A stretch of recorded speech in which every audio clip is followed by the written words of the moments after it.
All right, guys. I am just going to go on a little bit of a rant here. Um, I am seeing a lot of people in the chat who are like, Fred, I'm getting out of Bitcoin. I'm selling all my Bitcoin, and usually it's like I'm looking at the 1064 day length of the bull market. I need to sell. I'll buy back later, all this kind of crap. Or I'm looking at the golden death cross and the technical blah, blah, blah. Some coming up, just complete insanity. And let me tell you something, guys. You will not buy later. You will not. Because when you sell your Bitcoin, you will never buy your Bitcoin again. That's over. What you're going to do is you're going to pay your taxes. You're going to watch your Bitcoin. If Bitcoin goes down, you're going to be like, you know what? I was so right. I was so right for getting out. I was just, oh my God, I was so right. I sold. I took my profit. I booked my profit. I'll get back in. You won't get back in. You will never get back in. Trust me on this. I'm knowing a lot of people, not just in Bitcoin, but in like various kind of super high growth assets, but especially in Bitcoin, people who sold Bitcoin. I know a lot of people sold Bitcoin at 15,000 in 2017. They never got back in, that's it. They were like, you know what? I got back. They never got back in 2018, 2019, because at that point, their entire worldview changed and they thought Bitcoin was trash. And so if anything, they got into some altcoin or something, that's what they do. So you're kidding yourself if you think you can get back in. You're kidding yourself if you think you can trade Bitcoin. You can't trade Bitcoin. And let me tell you, when Bitcoin does revert, it's going to reverse up so fast, you're not going to get any advance notice whatsoever. Now, I will tell you this. The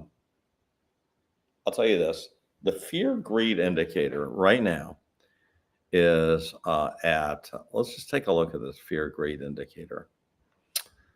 Let's just do some screen sharing. I just want to we'll sort of share some fear greed indicators. So here we got the Bitcoin price 93.5, traded 92. I want to show you, if you can look back. Let's go back and look at. Okay, so you see in March here, March 10th, right? We were having these tariffs. They were talking about these tariffs. And here, this is the absolute low, April 8th, right? 76,000, okay? Here we are at 78,000, right? So we we're at 76, 78,000. Trump came out with all these tariffs. He sort of pre-warned everybody that there was going to be these tariffs. He came out with these tariffs. Look what happened. It went all the way up to 123,000 right there, 120, 4,000 there, okay? That's an 80% move from there to there, 80% in 4 months. Now, let's look at let's go to here and let's look at the fear greed indicator. You see we're at 17 right now. Look where we were. That's March, okay? March, right where I was telling you. That was at also about a 24 there. So we weren't even at the same 19, 17 at the absolute peak. 17 at the absolute peak here, okay? So right when they did the tariff, the liberation day, we're at 17 peak. Look where we are right now. We're exactly at that point, right? We are at peak greed. We are at tariff greed. We are at extreme fear, okay? This is just a terrible time to sell Bitcoin. What is likely to happen?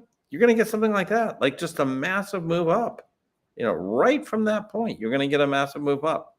Now, you can do whatever you want. I'm not saying you have to do that, but let's just take a look at some of these people on my site. Okay.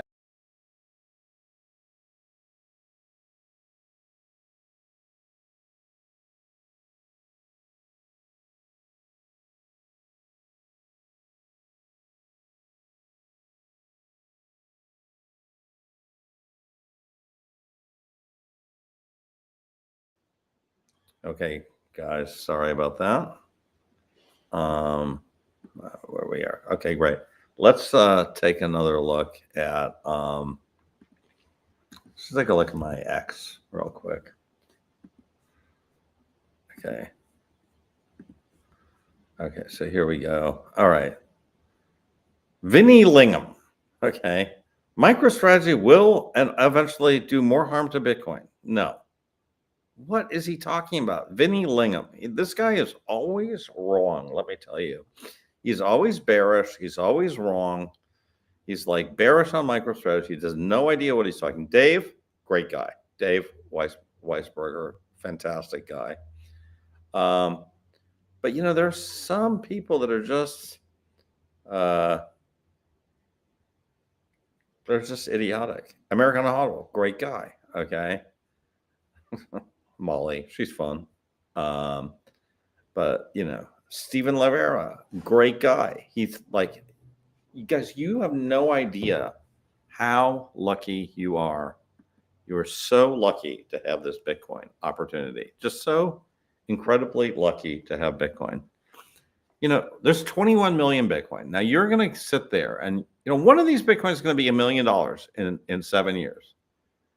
In 10 years, they're probably going to be worth $10 million per coin. Okay. Now, in 20 years. Now, are you going to sit there and go from 100,000 to 10 million a coin and you're going to time that? No, you're not. Ed Suina, you're in a bear market. Sell everything. Terrible idea. They're absolutely terrible idea. This Edwin Swan, a guy, has no fucking clue as to what he's talking about. None. I mean, these guys just do not. Let's keep on looking at some of these people here. Let's just see who else is on my timeline. Justin, love Justin. Mark Yusko, great guy. Endgame, perfect. I mean, Mark just knows where it's at.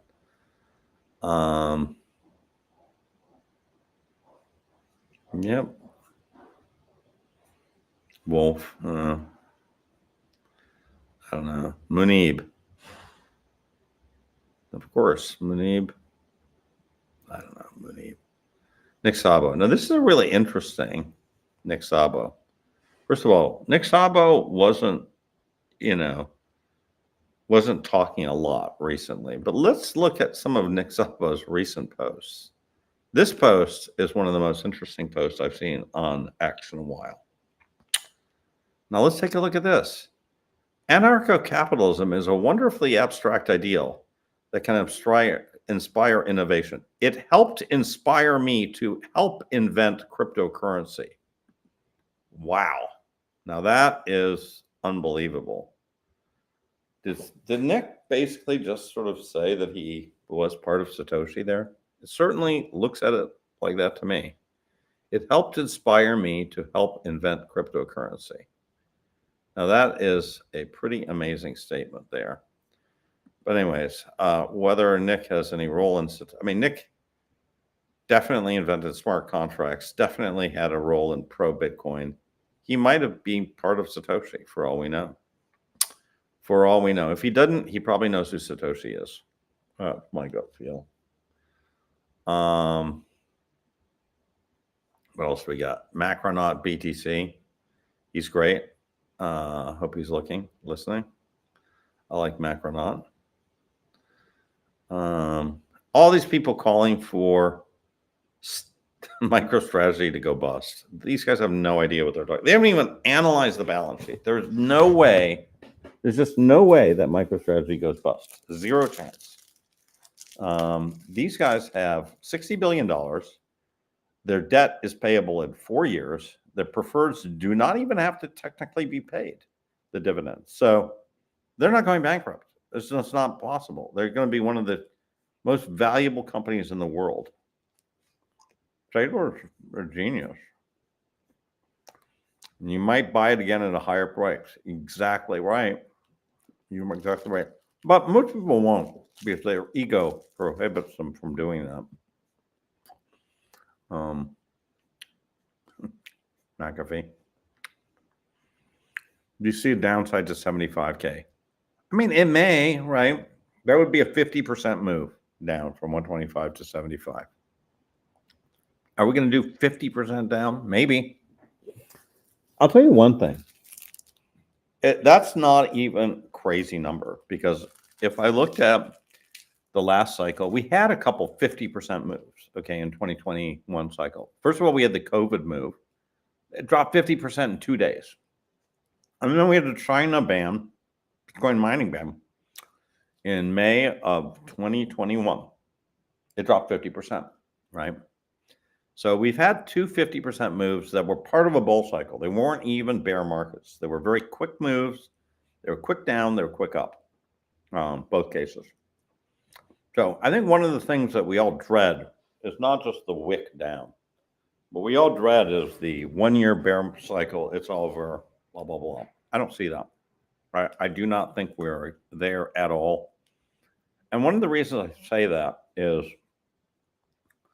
we have not had a blow off top. We have not had any kind of blow off top. Mark Kramer, I had to buy Bitcoin at a higher price than what I sold, and I can't back my side. I can't get back my sides. Yeah, that's exactly right. You know, didn't happen to me, but you know, I did buy and sell a few Bitcoin in 2013, but I generally increased my Bitcoin. But I know so many people who had quite a few Bitcoin, you know, quite a few. And in 2017, 2018, or 2017, I had quite a few, and they don't have any Bitcoin anymore. Because the other thing that happens is once you get in the mode of, I want to get out, you start talking to yourself and you start saying, I should just sell it all. Well, I'll just buy it all back later, right? Hey, Thomas, how's it going? You want to hop on? If you want to hop on, I can give you an invite. Let me see. How do I do that? Oh, yeah. I'll just put the invite link here in the chat. Anybody want to hop on, you can hop on. Here's my invite link. Hop on in. Just copy that invite link and I'll see you in the chat.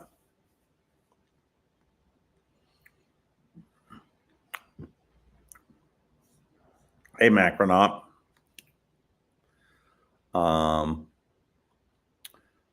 STRC. Yeah, they're using STRC for their ATM. And their leverage is increasing, you know, I've noticed. They were at 23% amplification. Now they're at 26% amplification in MicroStrategy.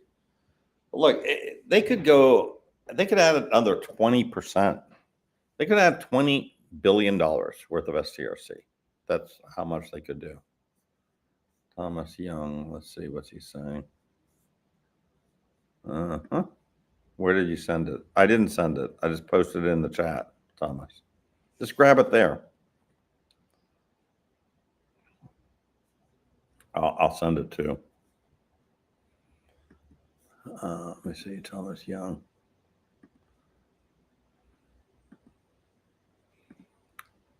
I'm about to release this AI tool very soon, which is kind of unbelievable, guys. I mean, I gotta tell you.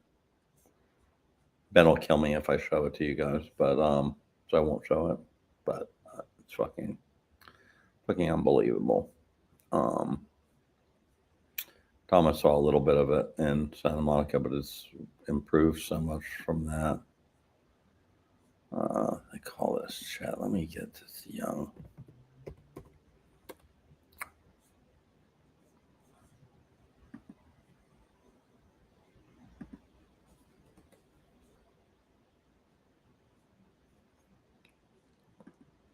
Okay, let me try this.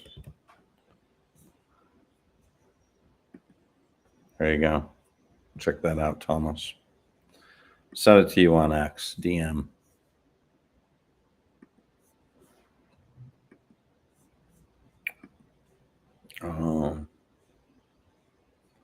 Yeah, I sent you the DM on X. We're going to 90K. So what? Doesn't matter. We may, but for a second, it doesn't matter. Like law charts, the charts will tell you nothing, but fundamentally, that's the fact. No Bitcoiner I know has ever made money on charts. None. Zero. Yo, Thomas. Hey, how we doing? We're doing. I'm trying to like raise the pirate flag, get Yeah, people to stop from panic selling all their Bitcoin. That's kind of like, I don't know why it's so hard for people to understand that when they sell, they ain't coming back. They yeah. are not coming back, man. When they sell that Bitcoin, I don't know how they ever got that Bitcoin, but when they sell, they're not coming back.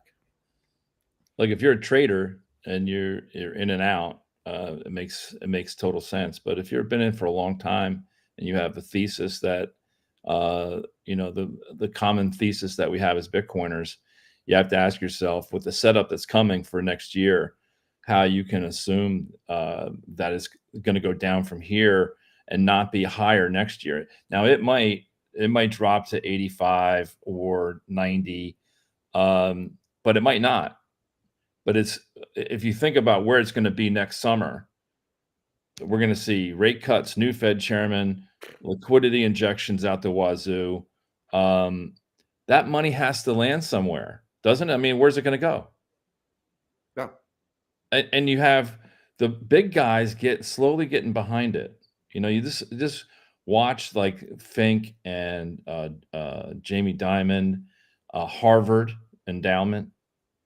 You think Harvard endowment had a casual allocation? No, it's a big That's allocation. the biggest allocation in the 13F. Yeah. But think about the meetings that led up to that. Yeah. That wasn't one meeting, right? They have a trustee process. They had to go through that. It takes time. There's probably others that are going to follow. Now they see Harvard doing it. They're like, well, what about the other endowments? What about other people? What about big money who's looking at this? And they're saying, well, Harvard pulled the trigger, so are we. So you have to look at all this setup and say, where are we going to be in a year? 6 months. I just think I'll tell you something, at this level of fear and greed, I look back, we have only hit this level really once this year, which was right at the peak tariff, like on Liberation Day. Yeah. That was the same kind of 17 on the fear of greed. Yeah. That was it. And 4 months later, we were up 80%. You feel like that's coming, right? Like this stuff is not going to take a long time. When you get this fearful, this is like, March of 2000 when COVID hit and we dropped 50%. Right.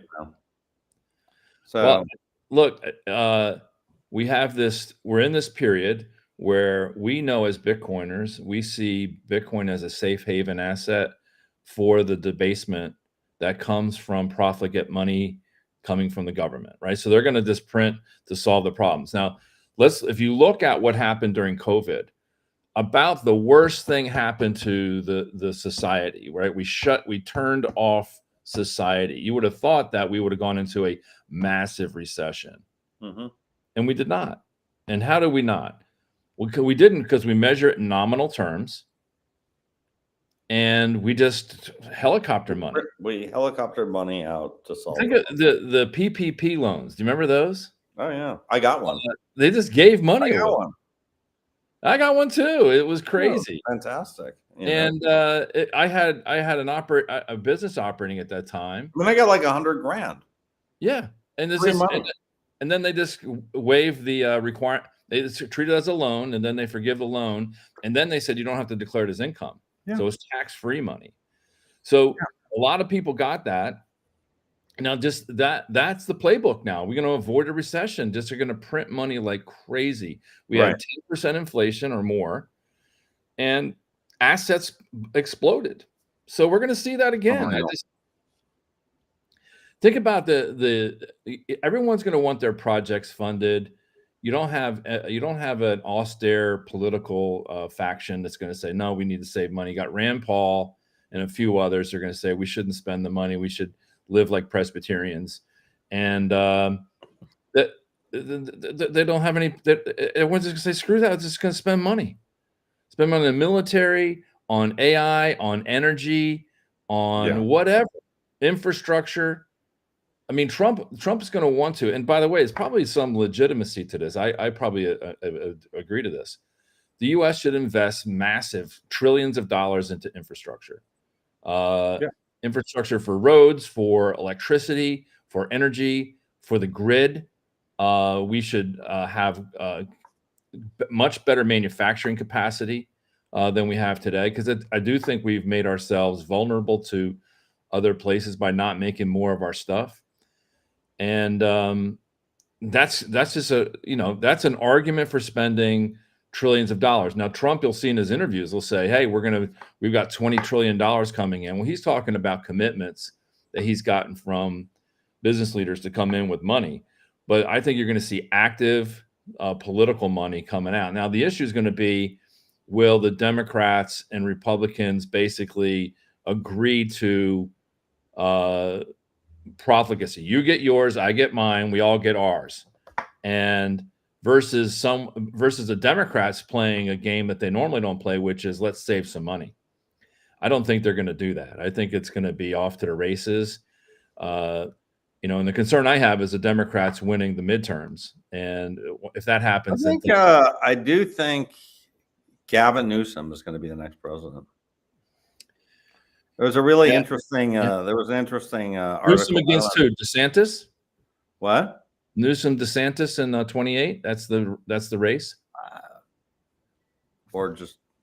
I don't think JD Vance is going to get it, but I'm thinking maybe Rubio. I don't know. Rubio's a smart guy. He's a neocon though, so I think that doesn't help. It may be DeSantis, might be. But DeSantis. Look, I think I do think that Gavin is now the front runner. Yeah, look, he's the world. We're not ready for a woman president. I agree with Michelle Obama. We're not ready. We're not going to get a woman president. And Gavin is stepping up. You may not like him, but he's really. I think he's going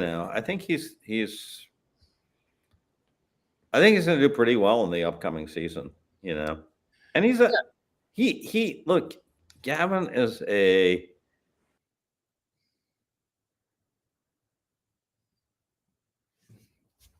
and we lost Fred there.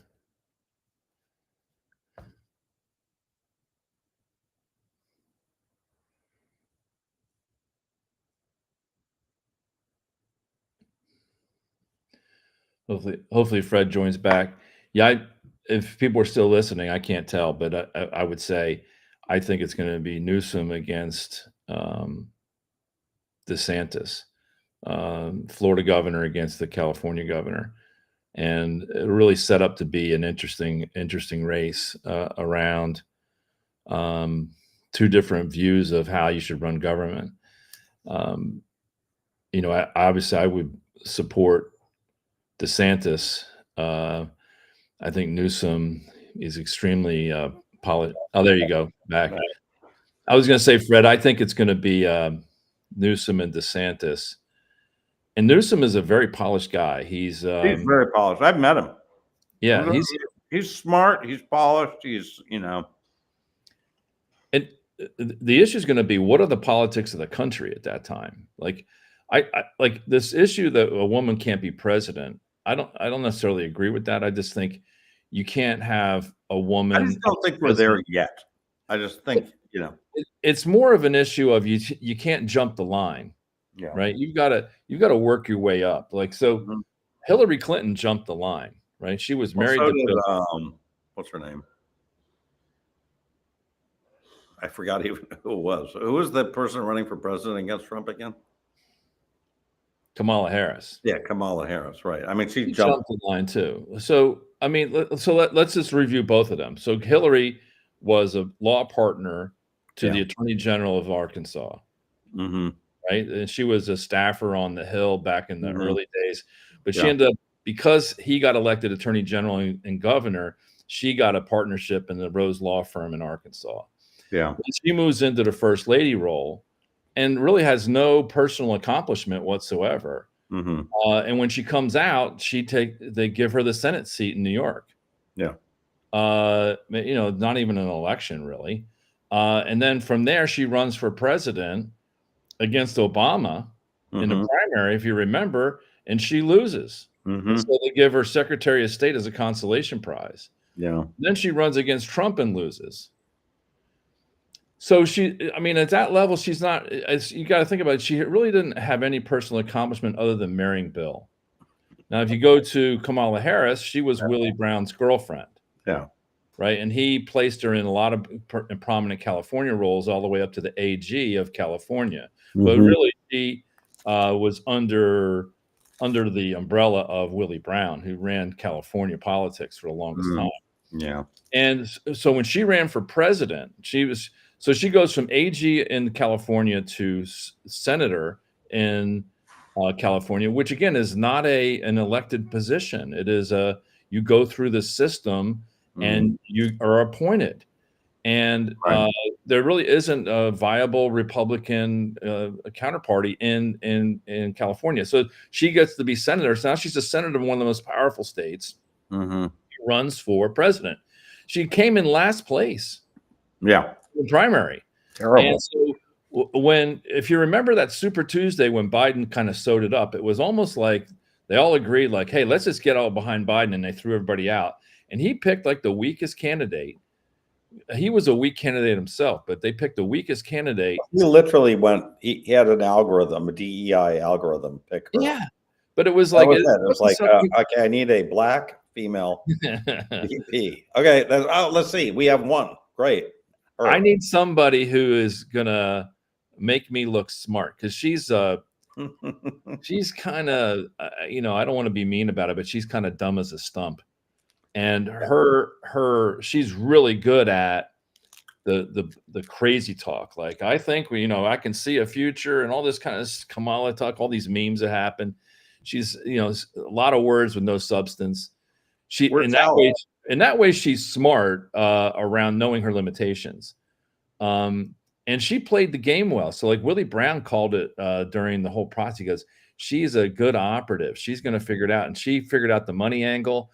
And I think when Biden got set aside, she pushed herself into that. And I don't think they wanted her in that role as presidential candidate, but she got in.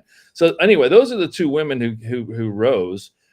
But I think in general, the country would elect a woman, but they got to go through the process of being tested in a position of responsibility. So to me, the first woman president is probably going to be a woman governor, Mhm. someone has executive experience and has a decent Yeah. track record, so the country can say, okay, we're going to get behind this person. Yeah.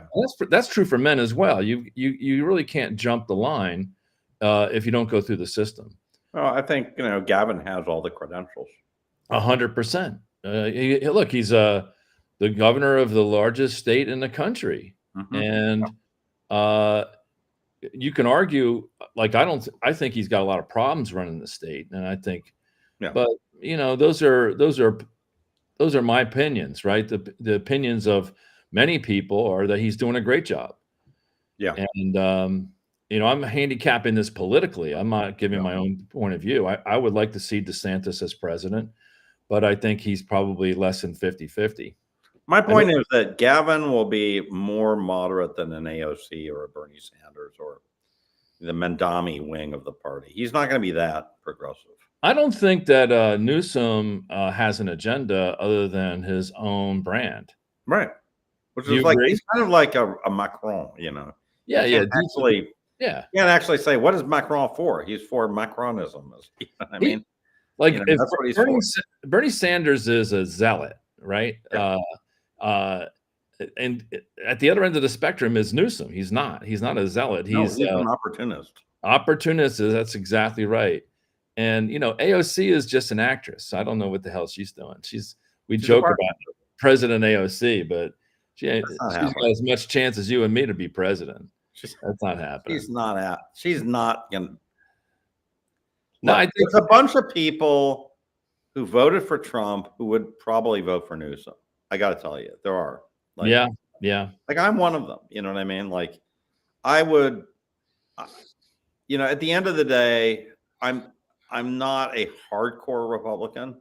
Right. Like, I would. I mean, I voted for Clinton. You know what I mean? Like, like I'm not, and I voted for Obama. I'm not a super hardcore Republican. But the AOC part brand of the wing, is sort of like Right. that's too much for me. I'm not going to deal with it. The Kamala with her unrealized tax and all that stuff was just No, that's crazy. no. I don't want any of that shit. Hey, I would just say that if magically Bill Clinton reemerged on the scene as that person was on the scene, that person would win in a landslide. Yeah. I think so. Well, I think Gavin is kind of that. I mean, Gavin is he has modeled himself a little bit on Clinton.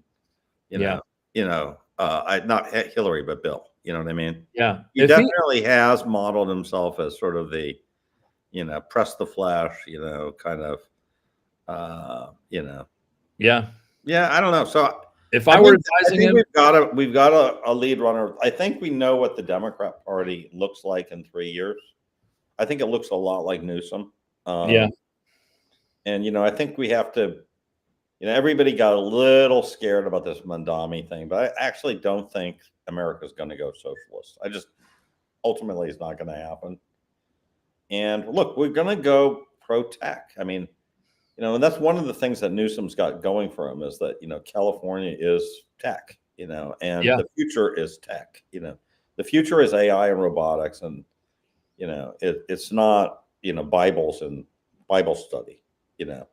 Like that. That's not really it either. You know what I mean? Like we're going to, we're going to an information super economy here. Yeah. And that's what we need to do. And we're going to spend money regardless, right? To do it. We're going to spend a lot of money to do it. And we're going to spend a lot of money. I think we're going to spend a lot of money over the next 6 months. And I think the Republicans will lose the midterms. I actually do think they're going to lose. You know what I mean? Like, yeah, we're going to have it, but they're going to try their best, right? They're going to try their best to not lose, but that's what you do. But unfortunately, I feel like Trump's not really. He hasn't performed that well, this term. I mean, I voted for the man, but yeah, he has not performed that well. Like I have to say that the combination of the tariffs, the foreign policy stuff, it's just kind of a mess. The gold, the gold, in the White House. People. I don't think people are loving what he did this year. Now could he change it? Maybe. Maybe he can. But I think regardless, they're going to have to engage on a pretty big spending program. I think he's going to run out of runway if he doesn't start showing more results for the base. Yeah. That picks up the middle, meaning that the base is getting upset because they're not seeing the tangible results. They're saying that where's what I voted for showing up. He needs to address that, but don't do it in a way that picks up the middle. He's got less than a year now to the midterms. If he loses the midterms, then it's game over for him. He's lame duck. They start the not abortions, the impeachments. Yeah, impeachment stuff will go. I don't even know what they're going to try to impeach him for, but they're going to. It won't matter. They'll impeach him for his hairdo. His hair is unacceptable. It's impeachable. Unacceptable. Impeachable offense. Yeah. So they're gonna. So he has to start acting quickly, which means that if I'm advising him, I don't have all the information he has, and I don't know if there's some bigger grand plan that we don't know about. Yeah. But I would say you've got to hit the pocketbook, which is just start spending money, making sure everybody gets something, right? So that I'm a Republican, right? So I've been in the party for a long time. I've been elected official, right? So I hang out in Republican circles, but New Jersey is not strong MAGA territory, meaning it's like country club Republicans, Yeah. right? And I would say it's right now probably 50-50, half MAGA, half Rockefeller, country club Republicans. Hmm. For the most part, the country club Republican side of the party, they just want economic prosperity. And what they saw under Clinton was economic prosperity. Now, they're less concerned about social mores and things Yeah. like that. They just want more like pro business. So again, if I was advising Newsom, I would say, look, you want to be president, start tacking right, start tacking more pro business, start Yeah. talking about investment and how investment's going to drive returns to afford quality of life, help the downtrodden. You can use all that. But if he starts doing that, people are going to get behind him. Trump needs to do the same thing. He needs to say, hey, I'm going to just spend like crazy and make sure everybody gets something. And that's why You I also think have to put the tariff thing kind of. He can't keep like I'm exhausted. Like coming and saying, "News: I've reduced Taiwan's tariff down 30% today, but we might increase it to 40% tomorrow." Like this kind of stuff is just. Yeah. I mean, I'm getting honestly, I have tariff fatigue. If he just said it's a 10% tariff on everybody, great. Like thank you, and we'll not discuss it. Yeah. But just the idea of trying to be in the news every 5 minutes for tariffs and I'll accept these bars of gold from Switzerland Yeah. as tribute, and therefore we're going to have a lower tariff because you gave me these bars of gold. I mean, it's nuts. I ignore this stuff, but I would say, look, I just got past an election here in New Jersey, so I won, but I didn't win by as much as I thought I would. mhm. The Republicans in the area around me got killed, Yeah. so they all lost. I won. I was like one of the just a few Republicans that won local races. Mhm. It was disturbing, right, to see the towns around us flip. They've been since I was in grade school. They were all Republican, and now they flipped. Yeah. And they'll never come back. I mean, I just don't see it. Not in my lifetime. It's not coming back. No. So I just don't see even how I get if I were to run for reelection in 28, how I would. I thought you were done. Well, I got one. This will be 30 years for me. I've won 21 straight elections, so I think I might want to go out 21-0. Oh, come on, man. So, You're gonna go out. no, you I wanna do 21. I just won reelection for 3 more years. So you're gonna do another one. Well, I mean, you make that decision in the last year. Like I may do it, I may not. It just depends on what's happening. Yeah. But I'm just saying my observation, Fred, is like Jack Ciattarelli, who was the governor. He's a friend of mine. I thought from the conversations I was having with him and some of his staff around internal polling that he would come close to win it. Like it would be a close race. But it wasn't, right? It wasn't close. It wasn't close. He got killed. And he lost in our town that I'm in. He lost. I'm the mayor of the town. We have 14 voting districts. When he ran 4 years ago, he won all 14 with a 71% vote. Now he won our town, but only by 5 points. But he lost 4 districts, and that dragged me down. Right, I lost 4 districts. So it's usually the top of the ticket helps you. In this case, it didn't. We had higher percentages at the bottom of the ticket, and so I just look at this and I look at the populace, and people are tired of. I think they're tired of Trump. To be honest with you, that's the feedback I get. I mean, people don't like it. They don't. Looking through our little chat history, we got some interesting comments. Jimi Hendrix says, looking at the on-chain data, short-term hodler's profit is washed out, happened 3 times this cycle. Each point when this hits a bottom on the price, weekend's getting flushed out. Yeah. Sammy H goes, Bitcoin will go to 60K, dude. There you go. A lot of that going on right now. I'm going to sell real quick just because he said. I think I would like to see us get to 91,780 which is to close the CME gap, which is complete voodoo and superstition. But I mean, enough what is it? I don't understand. You're sacrificing chickens there? You're cutting chicken heads off and like practicing Santeria? people believe it, Fred. I mean, they get. I know, but I don't. I don't either. But I mean, I wanted to. 91,780 is the closure of the CME gap. I just want to get there so that all of the superstitious. We have a guy, Joao, asked behind, is it an original Picasso that you got behind you? No, so that's the Dora Maar over my shoulder. He's asking, is that original Picasso? No, the original is hanging in Paris at the Picasso Museum. This is I bought this at the Picasso Museum. Oh yeah, in France. the original copy. So I like that painting. I like a few Picassos. That's one of them. And for art, I am a connoisseur of the aesthetic realm, meaning that I do not put a lot of value in the collectible side. That's just not my thing. Like we have a friend, Tad Smith, right, the former CEO of Sotheby's, right?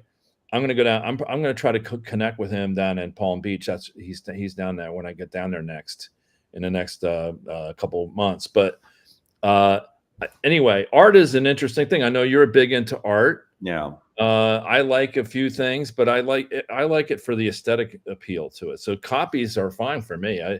I like a copy. It's nice. Copies are good. The originals, if you're into that sort of thing, then you got to know what you're doing, and it's you got to know what you like. I think you know what I mean. It's like do you really understand your own taste? Because if somebody tells you this is great, and you're like, well, it doesn't look great to me, but I'll trust you on this. That usually is not a good idea. Yeah, I don't know why I like the Dora Maar. I just do. Yeah. I went to one of the Picasso museums in the south of France where he lived there for a while. Yeah. I went to that museum. It was pretty interesting. I also went to one in Japan, a beautiful Picasso museum. I forget where it was. It was outside of Tokyo, and it was kind of in the area where they have these ryokan, where you can kind of get these, you sleep on a mat and then they prepare food for you and stuff. Right. But they have this amazing museum, like in the middle of the Japanese countryside, with like original Picassos, just filled with Picassos. Typical of the kind of thing you see in Japan. That's just amazing. So northeast of Paris, I don't know what arrondissement, there's the Picasso Museum. So I made it's in the fourth and the third. Third. Yeah. So I made a specific trip there with Burley. Yeah. We went there just to see or get our picture taken in front of the original. Ironically, there's a restaurant I go to called Cafe Picasso, and that's when I first saw the painting, and I liked it. So I went to go see the original. I actually like the one hanging in the restaurant is not a copy; it's a replica, which means some art student painted it. I actually like the one that the art student did better than the original. There's something in Vegas. Did you go to one of these Steve Wynn things? He has a museum. I think it's called a restaurant called Picasso. Yeah. And they have Picassos in there. Like you can sit there, you're gonna have a steak, you can eat, and there's like a Picasso's hanging there. Anyway, you like what you like. I happen to like this one. Nice. I actually also like some AI art. Just because I like it. I have an AI. Tad Smith, there's going to be remember that auction that he was talking about, an auction of that wheel thing. Yeah. In Bitcoin Alpha. Yeah. That's coming up, so I'm going to do a space on that with the artist. That was, I think your wife told me that's like $500,000. Yeah. So when it was there, that's a lot of Bitcoin, especially now. But it's like 5 Bitcoin. I think you were either doing a session. I forget who was doing a session. It was but your wife. I was in there. Tad was doing the session. No, but say that was the room was packed, and so my wife was in there with your wife, and they were standing there talking, and they're kibitzing, and I'm like, what are they? I wonder what the hell they're talking about. And then they both came over and they put like a velvet rope in front of the painting, in front of the thing, and I said to my wife, I said, "What were you guys doing?" Like, and she goes, "Yeah, Magda said that it was like a $500,000 and people were like leaning against it. Oh yeah. These people are just going back like Yeah, they're yeah. So yeah. that's anyway. So they put a rope in front of it. So Well, they're going to sell it off. They're going to sell it off. that's great. There's one that's going to be sold off. You know. I don't know. That's great. Look, I mean, look, if there's people who have that I'll kind show of you money. one. I'll show you one that I've got my eyes on. I'll show you this. This is a pretty cool thing. So you know these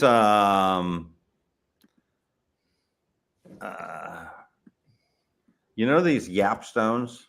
Yeah. Okay, Big let me show donuts. you this. Um,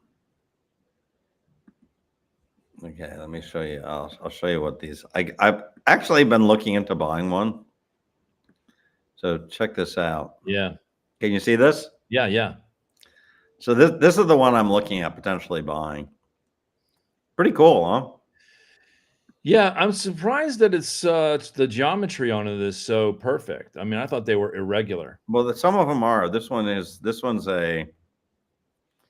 so it's 61 centimeters. So it's about 2 feet, right? No, sorry. Yeah. Yeah, it's about 2 feet. It's 0.6 of a meter. So it's 2 feet. It's 2 feet by 2 feet, right? 24 inches, right? Yeah. And it looks pretty nice, I have to say. Look at the detail on that thing. Yeah, that's nice. Yeah. But So anyway, it would be nice to like because I know yeah. See some of these jagged ones like that. Look at that. yeah. That's well, whatever. I think you did some like history of money things like Yeah. a year ago. Anyway, it would be nice to actually see yap stones on the left and then along the wall the evolution of money. Well, I wanted to do this book with Nick Szabo. I'm trying to get in touch with him to see if he wants to still write it. But just think of yap stones on the left, Bitcoin on the right, and everything else in between. But doesn't this thing remind you of that thing a little bit? It does. It's similar, right? In fact, I thought that's actually what it was a modern representation of a yap stone. Yeah, I think there is something there. Yeah. But yeah. In any case, yeah. But anyways, let me So when are you guys going to launch the AI app? very soon. I'm Yeah. trying to get a landing page today, and I got the front end fully developed now. And then I've got the Dockers all working. Now I got to get my back end connected to my front end. So I'm just trying to do the wiring, but the stuff looks amazing. It's this idea. I'll tell you the kind of idea that we're having, which is imagine that all your stuff is up there on the web in the cloud, right? Right. But how do you organize it, right? Well, right now Google Cloud organizes everything in files and folders. So we think that's not a really great way to organize things, right? We think a better way is sort of contextually, because that's kind of the way you think of things, right? You think of your family, different projects you have, different consulting clients that you have. Each client could be sort of a hub, right? You think of your personal finances as a hub. You think of your health as a hub. Mm-hmm. So you have these hubs of information, right? Yeah. And hubs contain they contain objects, right? And those objects are visualized in modules, and the modules can be like a task list, a Kanban thing, a calendar, all these things. But they're not containers, they're views. So an object can be in multiple hubs. Can be in a contact can be in multiple hubs, right? Yeah. And so we've got a very clean way of kind of representing this and visualizing it. And then now when you're in a hub, you're chatting with the AI about that hub. So if your hubs are the trip to Tokyo, the AI can sit there and advise you on where to go. If your hub's your startup, and you're doing fundraising, the AI can help you with fundraising, right? If you're in the health hub, the AI can give you health advice, So architecturally, you're using the Docker containers, doctors, yeah. and you can use Kubernetes. It doesn't really matter. It's like for people who don't know what that is, think of intermodal transportation. It's a standard unit of storage that allows for architectural modularity. So anyway, so you put all this stuff in the Docker. Now you guys are thinking through the taxonomy of the data, which allows for you as a person to start permissioning in what you want in those Dockers. Now, here's where I think your product moves eventually. Let's say you end up with 20 Docker containers. Each one has a theme. No, that's not how it works. Okay. So, well, a Docker container is sort of your account. Then you have these hubs within the Docker container. So all your stuff lives in a Docker container, but then you have these single Docker container. Yeah. I mean, you could have two if you wanted. Like you could have two things which are completely separate. They don't talk to each other. There's nothing to do, right? Whereas these hubs can actually talk to. So I thought the Docker container would have a limitation on its size. No. Okay. That's new. That's news to me. That's surprising me. Anyway, but all your data can fit very easily. That's not a problem. Humans don't consume that much data. Well, I've been sort of playing around with this, and when I worked at IPsoft back, like 10 years ago, we had this issue of, if you think of the Pentagon as a metaphor, and each office in the Pentagon has data in it. What we couldn't figure out, we couldn't scale the neural networks to be able to traverse the office space randomly. So we ended up with this thing called spread activation. It was what parts of the memory do you light up? If I'm in this node, I'm likely to go here and there. So if I say baseball, all of a sudden you got pitcher, catcher, shortstop, home run in your head lit up. But prior to me saying baseball, you wouldn't have activated that part of your neural cortex. Yeah. So anyway, so GPT solves a lot of that stuff, but it does and it doesn't. So what I think, the key thing is developing architecture around storage, right? And context. And so what I found is that with AI, it's about really sharpening the ideas, because pretty much AI can develop everything for you if you really are very specific about what you want, right? So, a lot of this stuff is really just having really crystal clear ideas, very crisp ideas, and you'll see it anyways. We're not a week out. So. I went through. I set up a detailed interview with ChatGPT, and I had it interview me in great detail about my past. Yeah, specifically all the way back to grade school, decisions about how I performed in high school, what kind of where I went to college, why I went to college, what I majored in, major life events, jobs that I had, successes and failures, even relationships. And the insights that it had were tremendous. Now, what I want to be able to do is now take that in a module form and put that into a corpus that then allows me to build on that over time, so that the AI that I'm using in the future can leverage this and give greater context, right? So I mean, basically you want to have more learnings, more permanent data, and you want your AI to talk to it and carry on conversations over time. So you want your AI to keep up with whatever progress or not progress you're making, right? Yeah. So it's sort of like you want it to be able to say, or actually I've been scanning your blood pressure, and by the way, you probably need to go see a doctor because I've noticed some abnormality in your pattern. That's the kind of stuff that you really want a co-pilot, and the co-pilot needs to know everything about you, and it needs to advise you contextually on where you're going. But I grew up as a young man in the shadow of my dad, who was a larger than life character in the sports world. Hmm. And so I didn't, I was in that shadow, but then I stepped out of that shadow and moved in my own direction. And so we went through that whole thing. And then we Hmm. talked about the repeating pattern with my son, who my son worked for me in my company for a while. And then he stepped out and did his own thing. So anyway, we spent some time. My son and I went to a comedy show last week, and I just talked about that. And it said, look, and the AI gave me advice on what to talk about. It says, don't talk about this, talk about that. Have this kind of emphasis in hanging out. And I kind of just followed the advice, not that it was that earth shaking, but it helped me think through the interactions of hanging out with my son, right? And and it was great.